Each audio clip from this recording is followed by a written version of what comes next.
다 같이 하나님 말씀 보도록 하겠습니다. 요한복음 2장 1절로 11절까지 말씀입니다.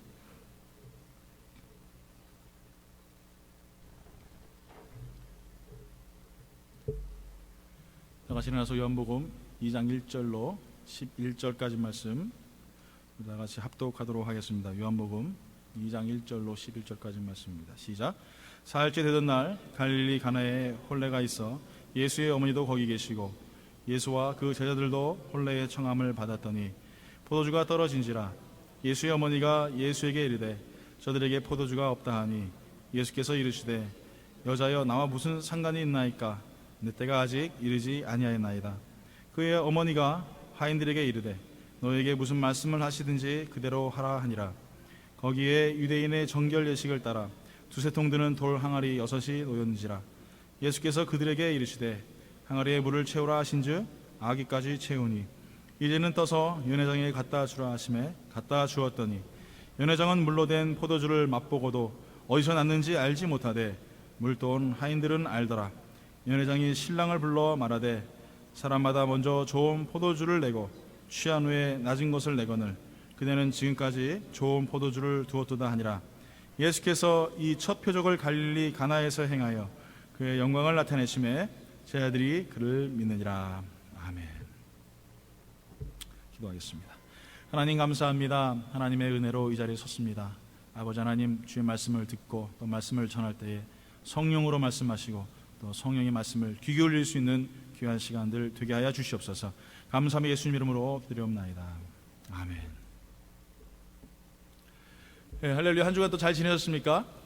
아멘. 오늘 이 시간에도 항상 하나님께서 우리의 삶을 간섭하시고 관여하시는 그런 능력이 하나님이심을 날마다 잊지 마시고 하나님을 소망하며 걸어갈 수 있는 믿음의 성도들 되길 예수 이름으로 축원합니다. 누구에게나 위기라는 것은 찾아오게 되어 있습니다. 그런데 이 위기는 예외가 없다라는 것이죠. 누구에게나 있습니다. 그리고 이 위기는 절대 봐주질 않습니다. 또 이 위기는 피해 갈 수도 없습니다. 그러니까 위기 앞에서 누구나 다 연약한 상대라는 것이죠.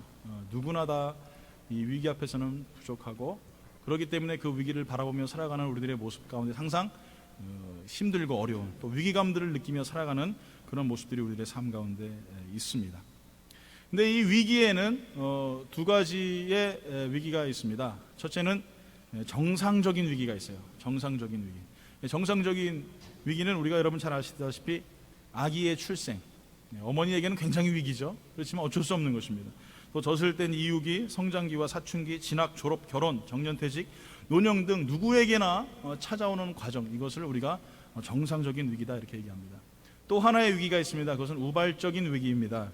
예를 들어서 옛날에 우리가 IMF가 일어나서 많은 감원 조치가 일어났던 것처럼 감원의 대상이 된다든지 암에 걸렸다든지 사업에 실패했다든지 아니면은 화재를 당하거나 천재지변을 만나거나 아니면 사랑하는 사람과 헤어졌다든지 이런 내가 원치 않는 그런 위기들을 당할 때가 있다라는 것이죠.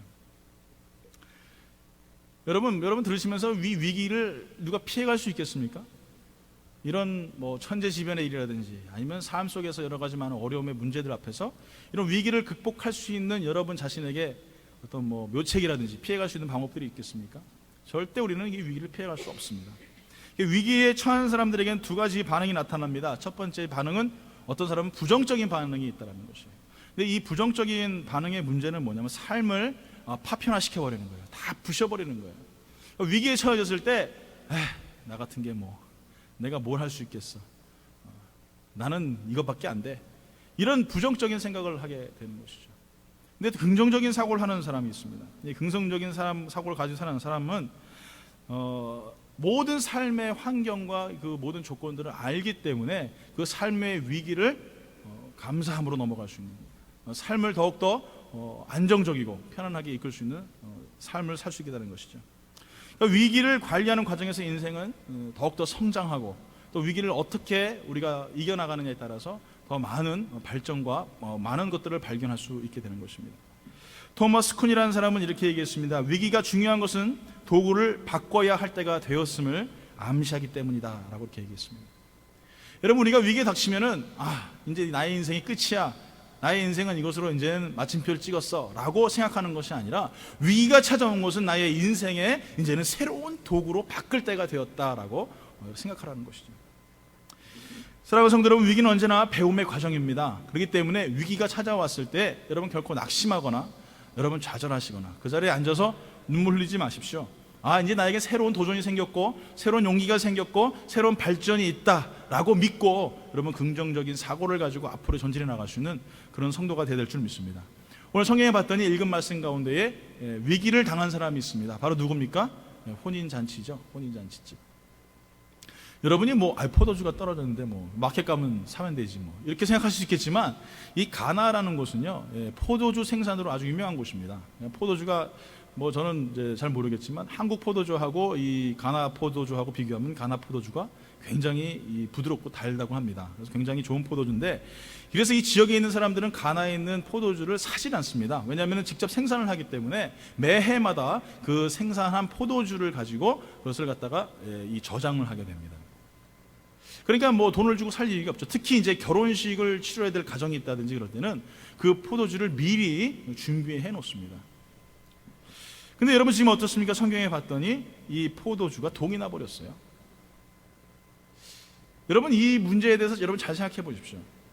준비를 했습니다. 그렇죠? 결혼식을 위해서 미리 준비를 해놓은 포도주예요. 준비를 안 한 것이 아니에요. 준비를 했어요. 그런데 지금 아까 제가 말씀드린 우발적인 위기를 당하게 됩니다. 내가 원치 않았는데, 내가 준비를 했는데도 이런 위기를 겪게 되는 것이죠. 여러분 준비한다는 것은 무엇입니까? 보편적이고 평균적인 거예요. 내가 이 정도 준비하면은 이렇게 혼인잔치를 치를 수 있겠구나 라고 평균적으로 다 준비를 했단 말이죠. 준비를 안 할 수가 없죠. 준비를 했습니다. 준비를 안 한 위기는 당연합니다. 미래를 준비하지 않고 또 내일을 준비하지 않고 살아가는 그 인생의 위기는 그건 당연한 것이죠. 그런데 이렇게 준비를 했는데도 어려움을 당했을 때 방법이 없어요. 무슨 방법이 있습니까? 내가 열심히 공부를 했는데 좋은 성적을 못 얻었어요. 방법이 없죠. 머리가 나쁜 걸 어떻게 하겠습니까? 찔리시는 분들 계시면 이해하시고, 우리 삶 가운데 항상 준비를 하면서 살아가면서 여러 가지 살아가지만, 그런데 우리가 원치 않는 어려움과 그런 위기들을 봉착한 것이 바로 이 가나 혼인잔치의 사건이라는 것이에요. 여러분 그 당시에 결혼식에서 이 포도주가 떨어졌다는 것은 이건 엄청난 결례입니다. 예를 들어서 여러분 이 고기 뷔페를 갔는데, 산호세 이제 고기 뷔페가 있지 않습니까? 고기 뷔페를 갔는데 고기가 하나도 없어요. 고기가 딱 떨어진 거예요. 돈 주고 들어갔는데 화 안 나세요? 이상하네요. 저는 화날 것 같은데. 고기 뷔페 가서 고기 먹으러 갔는데 고기가 없어요? 그러면 화나죠, 당연히. 지금 이 혼인잔치가 바로 그런 상황입니다. 이 혼인잔치에서 포도주가 떨어지면은요, 이건 정말 큰 결례거든요. 그런데 포도주가 다 떨어져 버렸어요. 방법이 없는 문제에 봉착하게 됩니다. 그때에 어떻게 되겠습니까? 여러분 어떠실 것 같아요? 옆집 가서 빌리겠습니까? 아니면 어떻게 하시겠습니까? 아니면 다시 재생산해서 내일 오십시오 이러시겠습니까? 그럴 수가 없는 상황이죠. 이런 위기를 봉착했을 때 우리는 우리 삶 가운데서 항상 우리가 찾는 것들이 있어요. 내 사랑하는 친구에게 위로를 받는다든지, 아니면은 내 이웃들에게 문제를 해결하는 방법을 배운다든지. 그렇게 위기를 우리가 모면하려고 많은 노력들을 합니다. 그런데 오늘 이 시간에 성경은 그런 위기를 어떻게 우리가 넘어갈 수 있느냐, 어떻게 우리가 정말 이 어렵고 힘든 시기를 넘어갈 수 있느냐. 여러분 요즘에 경제적으로 많이 힘드시죠? 사업들도, 또 여러분도 공부하는데 많이 힘든데, 삶 자체가 모든 것이 위기이고 준비된 인생을 살아가면서도 이런 어려움들을 겪을 때에 우리는 정말 신앙인으로서 어떻게 이런 어려운 상황들을 극복할 수 있는가, 그것을 한번 우리가 잠깐 보기 원합니다. 그래서 첫 번째로는요, 순종이라는 것이에요. 순종. 예수님께서는 딱 두 마디만 하셨습니다. 뭐라고 말씀하셨습니까? 물을 채우라. 물을 채우라. 그리고 또 뭐라고 하셨어요? 갖다 주어라.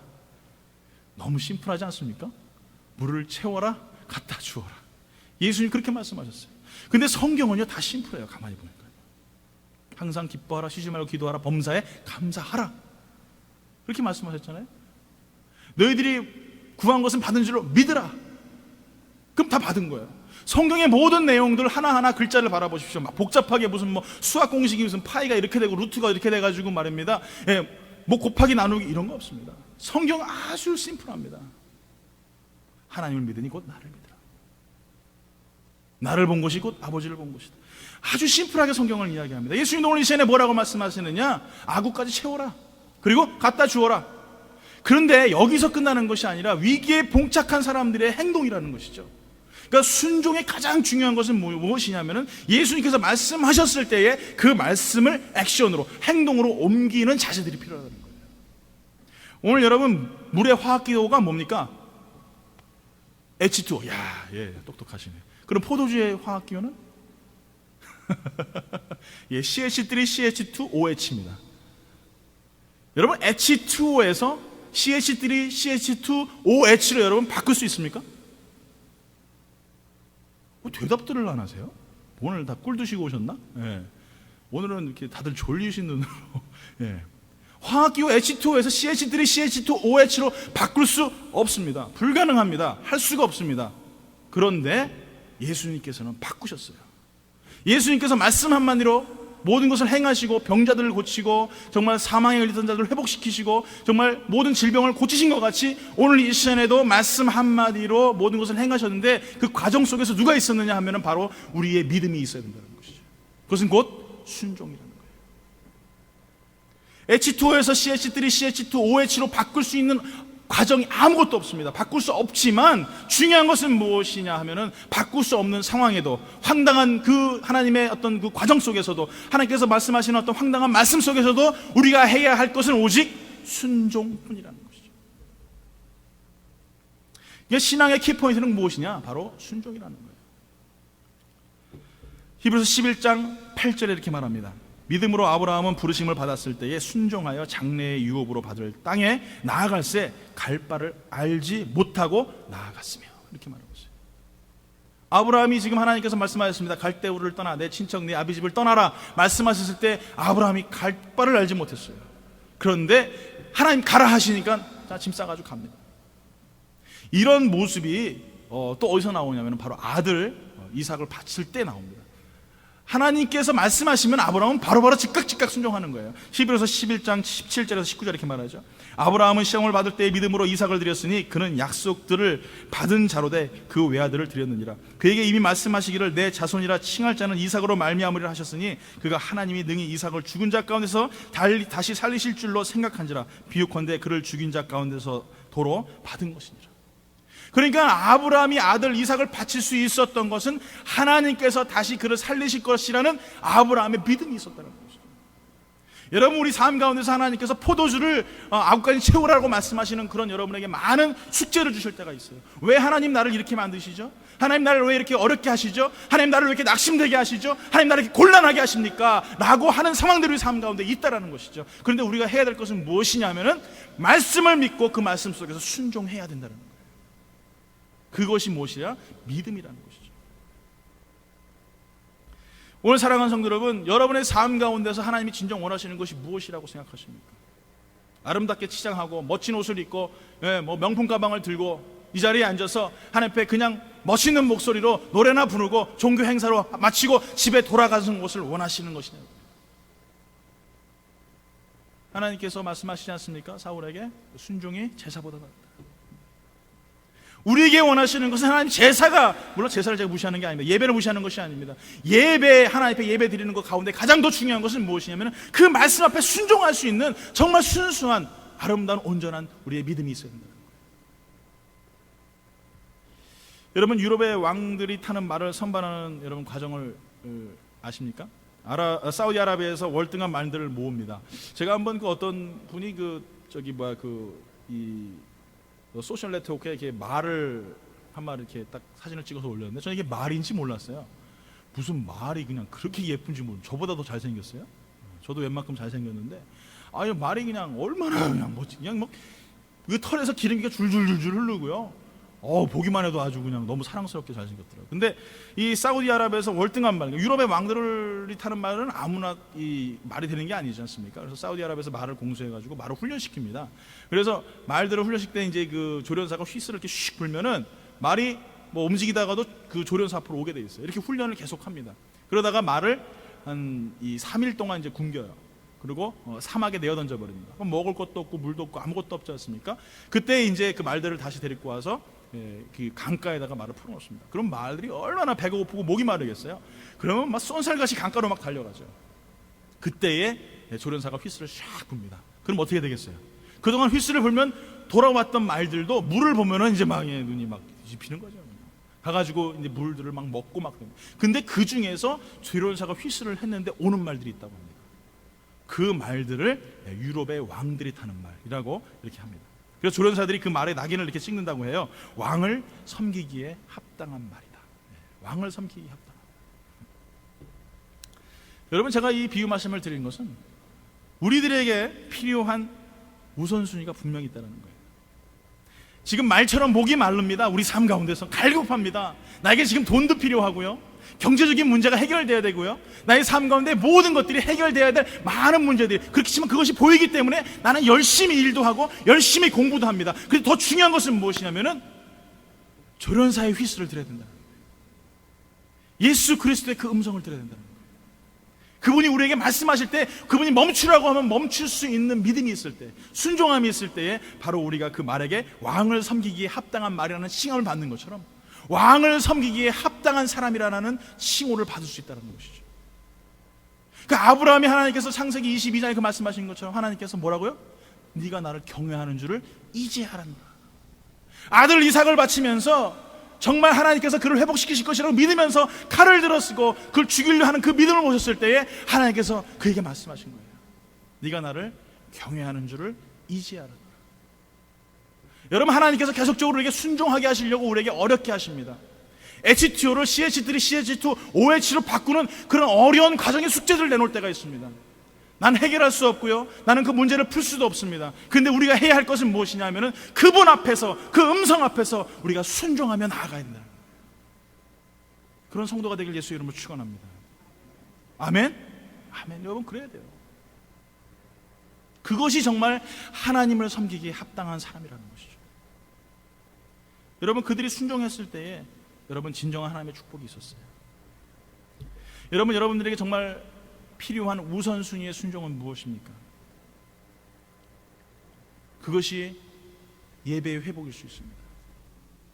그것이 여러분의 삶 가운데서 더욱더 하나님께 가까이 나가는 그 무릎의 기도일 수 있습니다.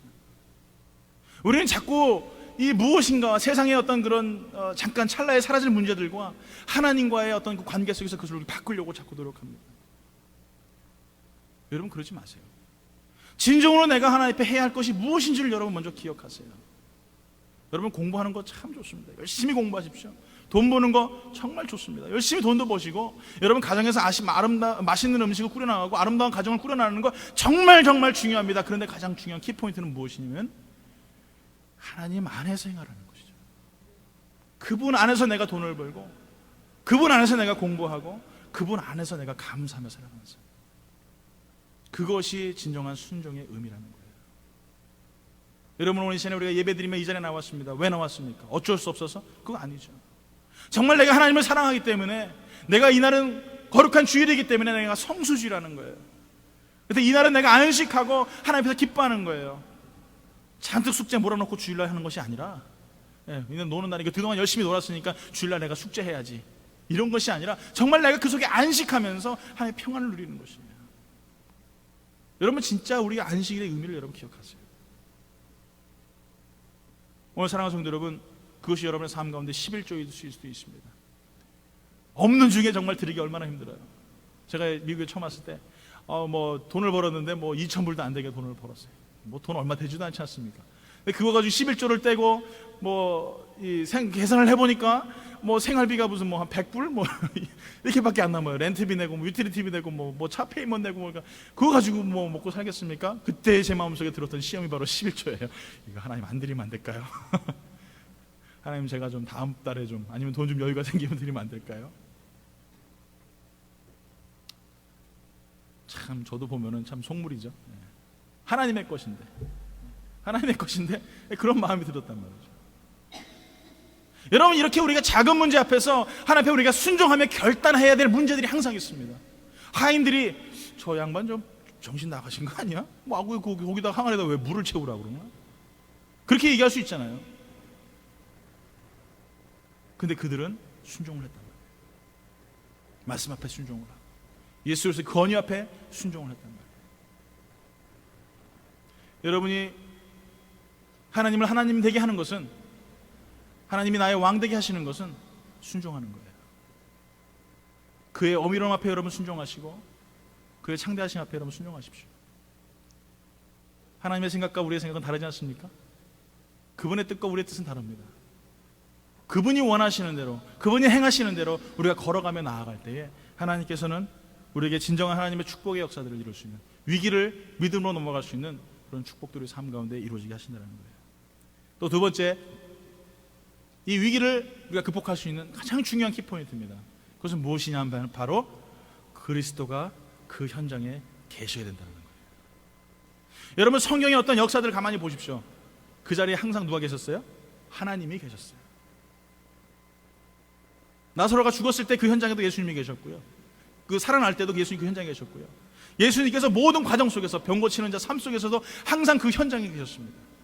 그 현장에 계시다는 것은 무엇입니까? 지금 가나 혼인잔치에 예수님께서 초청을 받으셨어요. 그 초청을 받아서 그 현장에 계셨다는 것은 바로 우리에게도 예수 그리스도를 날마다 초청하고 그분을 요청하는, 그분이 우리와 함께 계시기를 원하는 그런 믿음의 결단이 우리 삶 가운데 있어야 된다는 거예요. 여러분 생각할 때는 이 문제는 내가 해결할 수 있겠지, 이 정도까지는. 여러분 그렇게 생각하지 마십시오. 우리가 할 수 있는 것은 글쎄요, 얼마나 되겠어요? 제가 생각하기에는 우리가 할 수 있는 것은 아무것도 없습니다. 숨 쉬는 것마저도 제가 할 수가 없어요. 하나님께서 샷다운 시켜버리시면, 컴퓨터 버튼 누르셔가지고 딱 샷다운 시키시는 것처럼 하나님께서 딱 샷다운 시키시면 심장도 딱 스탑돼 버립니다. 그러면 여러분 숨 쉴 수 있겠어요? 무슨 생각을 하고 무슨 말을 하겠습니까? 내가 할 수 있는 것은 아무것도 없어요. 하나님께서 내 심장을 지켜주시고 나의 인생을 지켜주셔야지만 내가 가능한 것이죠. 여러분 놀랍지 않습니까? 심장에게 내가 빼러를 공급한 것도 아니고 무슨 전기 충격을 준 것도 아닌데 자발적으로 잘 뛰지 않습니까? 하나님의 은혜거든요. 40대가 되면 가장 위험한 것 중에 하나가 심장마비라고 하는데, 하여간 여러분 기도 많이 하시고 건강하게 여러분 심장 멈추지 않도록 여러분 사십시오. 여러분 정말 이런 것처럼 우리 삶 가운데 그리스도께서 우리의 삶을 날마다 오셔서 나를 통치하시고 나와 함께 하시고 그분이 나의 삶 속에서 동행하시며 다스릴 수 있도록 여러분이 그분을 초청해야 된다는 거예요. 근데 우리 예수님은요, 네가 초청 안 해? 오케이, 도끼 가져가셔가지고 다 문 다 부셔가지고 나 들어갈 거야 막 이러시지 않는다는 거죠. 뭐라고 말씀하십니까? 요한계시록 3장 20절에 이렇게 말씀하세요. 볼지어다 내가 문 밖에 서서 두드리노니 누구든지 내 음성을 듣고 문을 열면 내가 그에게로 들어가 그와 더불어 먹고 나는 그와 더불어 먹으리라. 뭐라고 말씀하세요? 문 밖에서 문을 두드리신다. 문 열어 문 열어. 내가 왔지 않니? 문 열어라. 근데 그 문은 참 희한하죠? 안에서밖에 못 열어요. 안에서밖에는 열 수가 없어요. 여러분 밖에서 여러분 문 열 수 있는 사람 있습니까? 열쇠 없으면 들어가지 못합니다. 내 마음의 문은 나만 열 수가 있는 거예요. 나의 인생의 문 또한 내가 나밖에 못 엽니다. 그러니까 그분을 모신다라는 것은 내가 문을 열고 그분을 내 안에 들어오실 수 있도록 내가 초청하고 그분을 요청하는 것이죠. 그러니까 우리가 기도할 때도 주님, 나의 삶 가운데 주님 나를 통치해 주시옵소서. 나의 시간 속에서, 나의 인생 속에서, 나의 삶 속에서, 나의 모든 과정 속에서 주님 나를 통치해 주시옵소서. 주님, 내가 주님을 요청하고 초청합니다. 오늘 여러분 이런 기도를 드릴 때에 그 현장에 계셨던 예수 그리스도를 통하여서 놀라운 역사가 일어나게 됩니다. 결례를 행할 수밖에 없고 많은 사람들에게 정말 낙심될 수밖에 없었던 그런 위기에 봉착했을 때에 예수님께서 말씀으로 그들에게 위로가 되시고 그들에게 정말 선한 역사들을 이루셨던 것 같이 우리 삶 가운데 문제가 있고 어려움이 있고 낙심된 일이 있을 때 우리가 해야 할 것은 그분을 초청하며 모셔야 되는 것이라는 것이죠. 요즘에 저희가 이제 청년들하고 같이 큐티 모임을 하는데 우리 한 자매가 자기가 이제 큐티 하면서 그 얘기를 한 거예요. 저희가 같이 나눴지만 자기가 큐티를 하면서 하나님께서 많은 깨달음을 주셨는데 그 중에 한 가지가 뭐냐면은 자기는 기도를 안 했다는 거죠. 그러니까 기도를 안 하니까 응답이 없었다는 거예요. 그러니까 기도를 하면은 응답이 있는데 기도를 안 했으니까 아무 응답이 없었다는 거예요. 그래서 오늘부터 기도하겠다는 거예요. 할렐루야. 그 얘기를 듣는데 굉장히 심플하잖아요. 당연한 말이죠. 기도 안 했으니까 응답이 없는데 그걸 깨닫게 하셨다는 것이죠. 여러분 기도한다는 게 무엇입니까? 내가 그분을 초청하는 거예요. 주님, 나의 인생에 이런 문제 앞에서 주님 도와주십시오. 주님 행해 주십시오. 주님 통치해 주시옵소서. 나의 인생 가운데 주님 주인 되시어서 나의 가장 높은 보좌 위에서 주님 나를 다스려 주십시오. 이것이 바로 우리가 기도하는 것이죠. 오늘 여러분의 인생 가운데 가장 높은 자리에 여러분을 다스리고 있는 주인은 누구입니까? 오늘 이 시간에도 여러분이 정말 사랑하는 것들은 무엇입니까? 오늘 사랑하는 성도 여러분, 오늘 하나님께서 여러분의 삶 가운데서 정말 함께 하시고 좋은 것으로 선한 것으로 주시며 또 함께 하기 원하십니다. 오늘 이 시간에 여러분의 삶 가운데 우리가 문제 때문에 넘어지는 게 아니에요. 그 문제 때문에 우리가 자빠지거나 문제 때문에 상처받는 것이 아닙니다. 그리스도를 그 문제로 모시고 오지 않기 때문에 우리가 넘어지는 거예요. 우리 그리스도께서 우리의 문제 앞에 그 정면 앞에 서 계시면 우리는 결코 넘어지지 않습니다. 넘어져도 다시 일어나는 것이죠. 빌립보서 4장 6절에 말합니다. 아무것도 염려하지 말고 다만 모든 일에 기도와 간구로 너희 구할 것을 감사함으로 하나님께 아뢰라. 그리하면 모든 지각에 뛰어난 하나님의 평강이 그리스도 예수 안에서 너희의 마음과 생각을 지키시리라. 할렐루야. 기도를 하면 하나님께서 결론적으로 뭐예요? 너의 마음과 생각을 지켜주신다는 거예요. 응답받는 거 물론 그것도 중요하지만 더 중요한 것은 하나님께서 나의 마음과 생각을 지켜주신다는 거예요. 기도를 하면은, 그분을 요청만 하면은 그분이 나를 지켜주시고 보호해 주신다는 거예요. 그러니까 기도하는 사람이 여러분 어떻게 자살을 합니까? 기도하는 사람이 어떻게 불평을 이야기합니까? 기도하는 사람이 불만스럽게 얘기할 수 있겠습니까?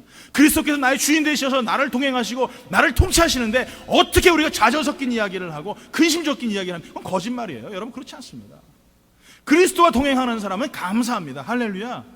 그리스도와 동행하는 사람은 기뻐할 수밖에 없는 거예요. 어려움의 문제가 닥쳤을 때 주님, 내가 주 예수 그리스도의 이름으로 이길 수 있습니다. 나는 못하지만 주님은 하실 수 있습니다. 주님 나 도와주세요 라고 그분을 모시는 거죠.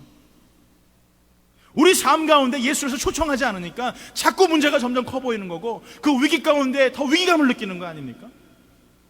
여러분 어떻게 생각하세요? 제 말이 틀렸습니까? 여러분은 오늘 이 시간에 그리스도를 내 주인으로 모십시오. 그분이 나를 다스릴 수 있도록 여러분의 마음을 열어놓으십시오. 그리고 여러분의 모든 것 다 쏟아놓으십시오. 그러면 그분이 올게나 하지 다 하세요. 여러분의 인생의 모든 매니저먼트를 다 하십니다. 그분이 바로 우리의 왕이시고 바로 나의 아버지시기 때문에 옆에 분을 고백합니다. 하나님 나의 아빠세요. 한번 이렇게 고백해 볼까요?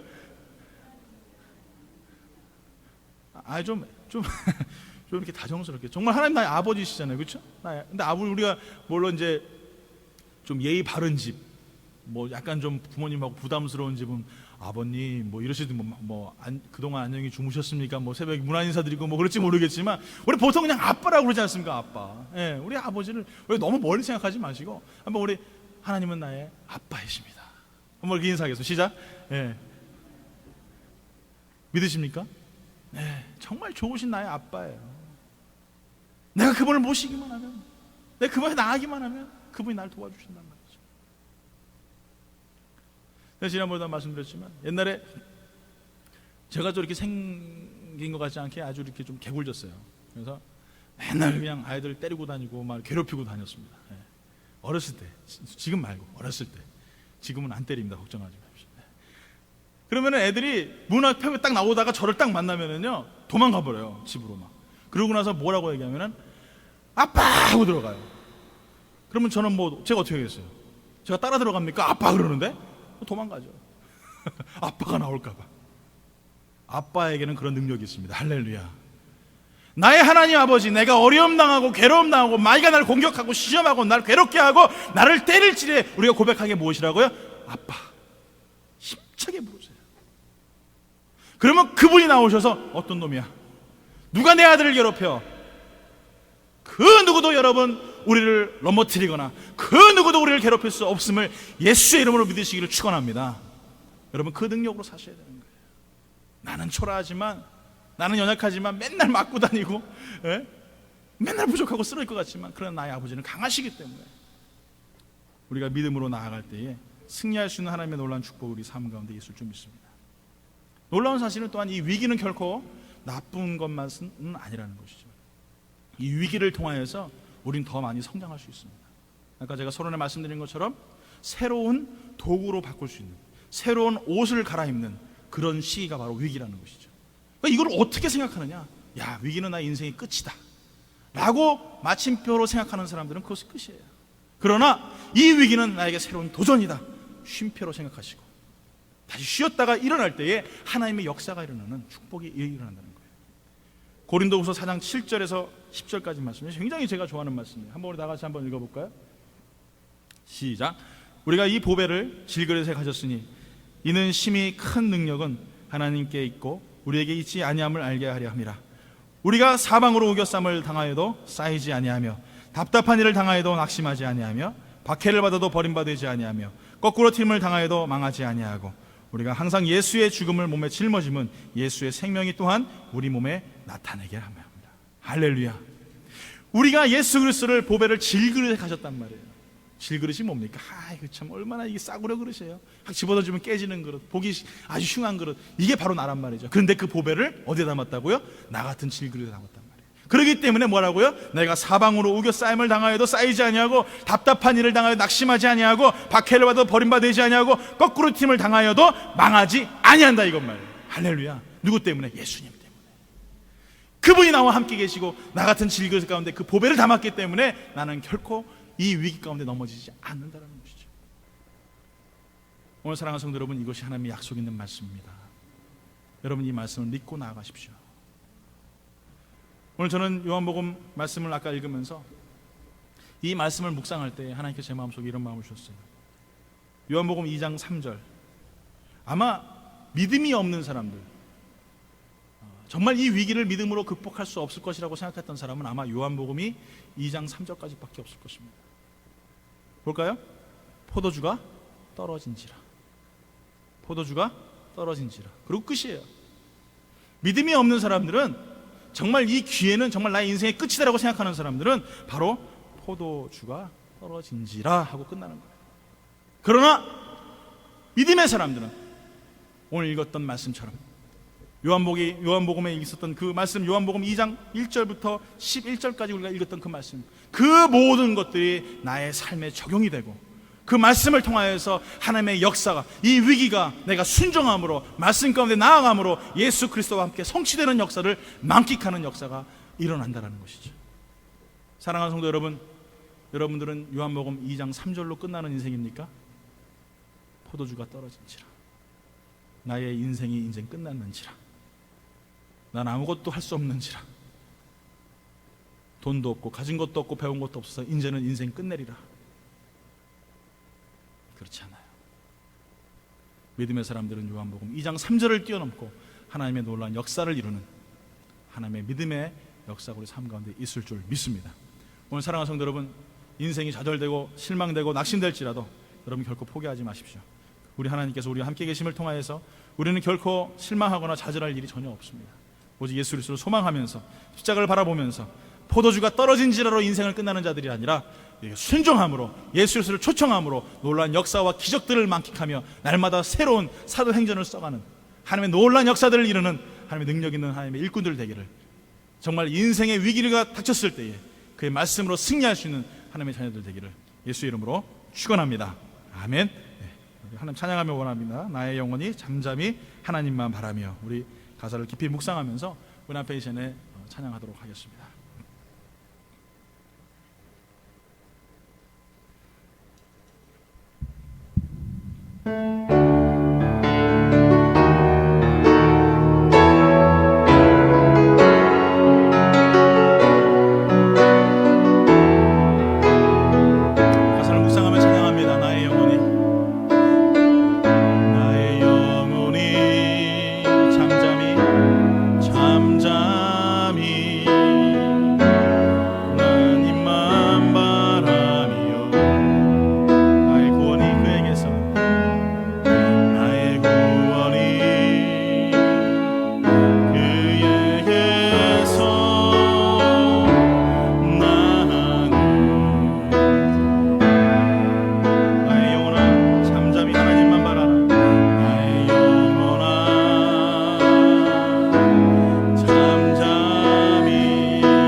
가운데에 봉착해 있는 위기는 무엇입니까?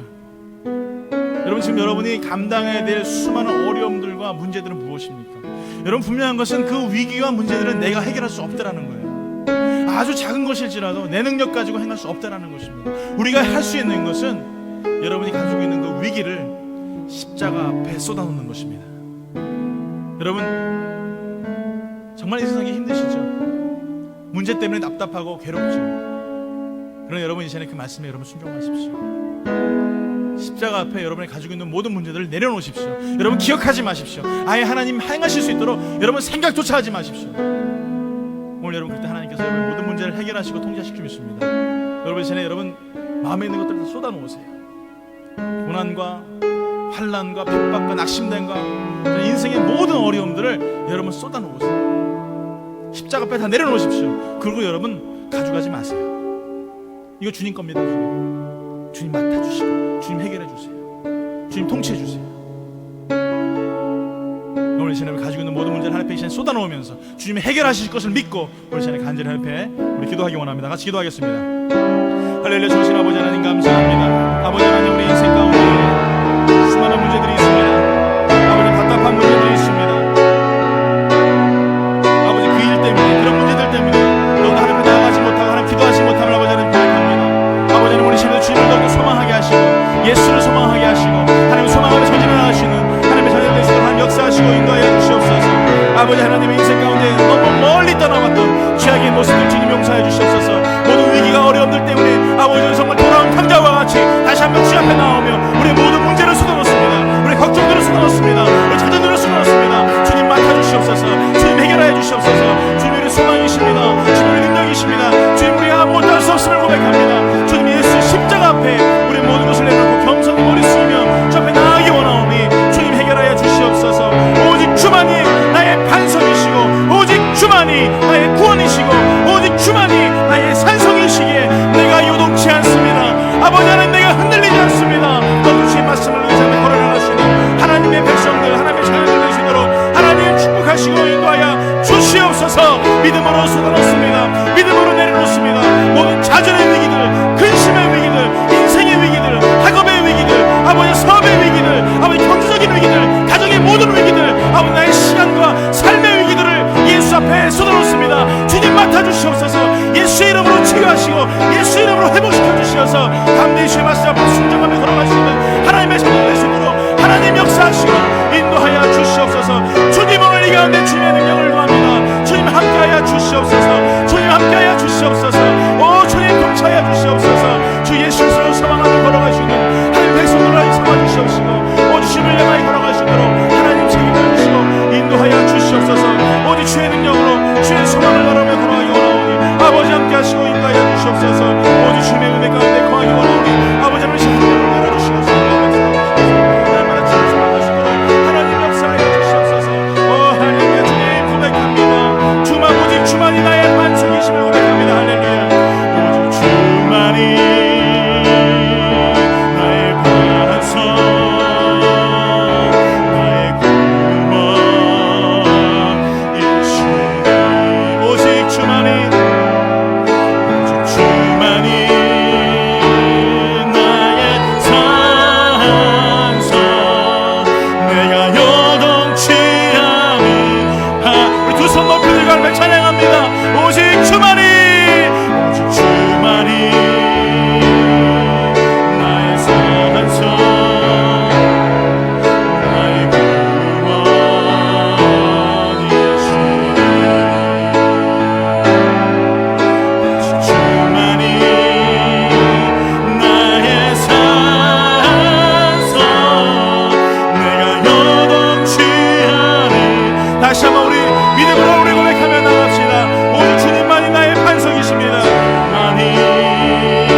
하나님 감사합니다. 하나님, 인생의 위기를 만나며 그로 인하여 수많은 어려움들과 괴로움들과 근심들이 폭풍처럼 우리 인생을 찾아오고 우리를 흔들리게 하며 우리를 괴롭게 합니다. 그러나 하나님, 유능한 뱃사공은 잔잔한 물가에서 실력을 발휘하는 것이 아니라 폭풍 가운데에 험난한 산련 중에서 아버지와 그의 실력을 발휘하는 것처럼 아버지 하나님, 우리의 믿음의 실력을 발휘할 수 있도록 하나님, 폭풍 가운데 담대히 걸어갈 수 있는 용기와 힘을 허락하여 주시옵소서. 오늘도 말씀 앞에 순종합니다. 예수 그리스도를 우리의 구주로 초청합니다. 주님, 오늘 전에 함께 하시고 동행하여 주시어서 날마다 주님을 찬송하며 더욱더 주님 앞에 가까이 나아갈 수 있는 하나님의 자녀들을 되게 하여 주시옵소서. 감사하며 예수님의 이름으로 기도드리옵나이다. 아멘. 찬송가 364장 네 줄을 가까이 하게 하면 다 같이 일어나서 찬양 드리겠습니다. 찬송 들으시고 우리 강흥성 목사님 우리 축도해 주시겠습니다.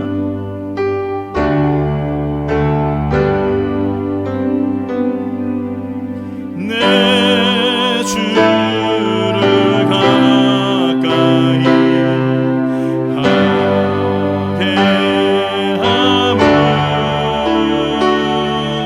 십자가 짐 같은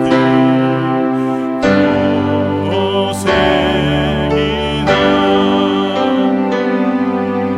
내 인생 소원은 늘 찬송하면서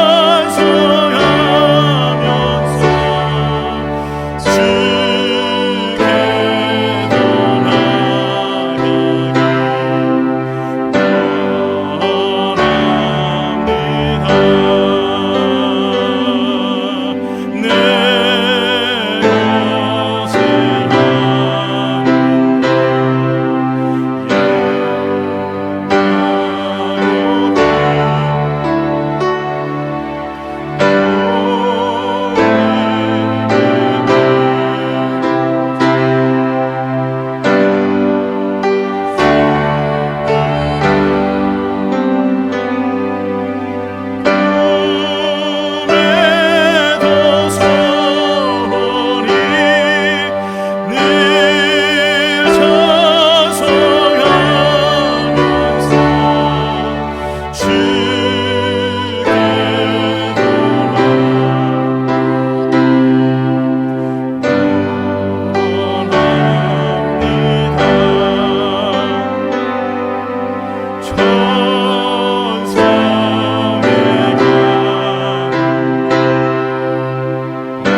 지금은 우리 주 예수 그리스도의 은혜와 하나님 아버지의 무궁하신 사랑과 성령님의 의로 충만 인도하심이 오늘 위기를 기회로 삼고 모든 내 인생을 우리 주 예수 그리스도께 의지하고자 하는 각오하고 나가는 성도들 머리 위에 이제부터 영원까지 함께 하옵시기를 간절히 축원하옵나이다.